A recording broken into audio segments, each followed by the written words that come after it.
there's a particular rapport that Chris and Tessa have. And Chris is gifted comedically in a way you wouldn't expect, as is Tessa.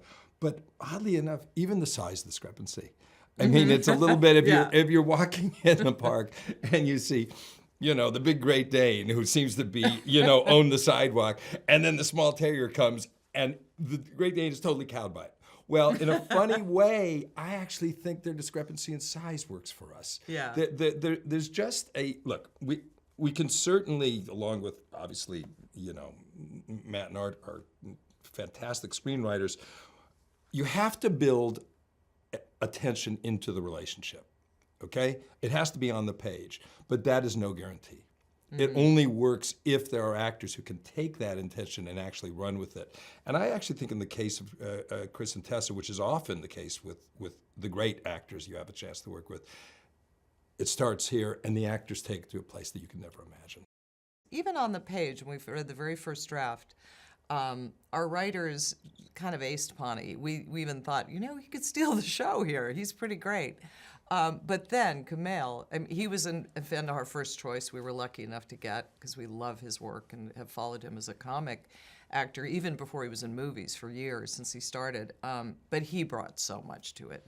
Pawnee had a voice of his own, and a lot of what you'll discover in him was not written. Yeah, there was once an executive who worked with us back when we ran the studio who had this ability to sort of be aggressive and retreat at the same time. Yeah. Which is sort of what Pawnee does. Be certain and uncertain. Absolutely. The bravado can be undone like that. Yeah. He's wonderful, and as Laurie said, once again, an example where the raw material, the DNA existed very much on the page, and then you put it in the hands of a truly gifted performer. And by the way, Kumail is much more than a gifted performer. He is a tremendous writer in his own rights. No. It goes to a place you never imagined. We do live in a time where the marketplace is overwhelmed by extraordinary, and I love every one of them, big CG franchises. They all sort of exist somewhere else. And there is something about Men in Black which goes, I think, or I should say I hope, to one of the main reasons why we love movies, which is to try to imagine what it would be like to be that. I remember as a kid, Laurie knows, the only books I read were James Bond books and the only movies I saw.